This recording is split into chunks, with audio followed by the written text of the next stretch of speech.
আজকের মুসুরি ডালের বড়া করতে গিয়ে আমার একটা ভুল হয়ে গেছিলো, জানো তো। যেটা হচ্ছে মুসুরি ডাল যখন আমি মিক্সিতে পেস্ট করেছি, একটু জল বেশি পড়ে গেছিলো। তখন আমি ভাবলাম যে এইভাবে তো বড়া হবে না, তাহলে কি করা যায়। তখন আমি মুসুরি ডালের মধ্যে একটা আলু সেদ্ধ করে দিয়ে ওটাকে ভারী করে নিয়েছিলাম, জানো তো।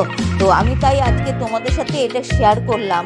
যদি তোমাদের এরকম কোনো দিনও হয়, তাহলে এইভাবে তোমরা করে দেখতে পারো। মুসুরি ডালের মধ্যে একটুখানি আলু সেদ্ধ করে দিয়ে, যদি কখনো পাতলা হয়ে যায়, আলু সেদ্ধ করে দেবে, আর পরিমাণ মতো নুন, হলুদ, একটু কাঁচা লঙ্কা কুচি কুচি করে দেবে, আর সামান্য একটুখানি মিষ্টি দেবে, আর জোয়ান দেবে। তারপরে ওটা যখন ভারী ভারী করে মেখে এইভাবে তোমরা মুসুরি ডালের বড়া করতে পারো, দেখবে খেতে কিন্তু খুব ভালো হয়। আমি আজকে নিজের একটা ভুল হয়েছিল, তো আমি দেখলাম যে ট্রাই করে দেখলাম যে এটা হয় কিনা, তো দেখলাম সত্যিই খুব ভালো হয়। এরকম করলে যদি পাতলা হয়ে যায় কোনো দিনও, সব দিন তো আর সব রকম সমান হয় না।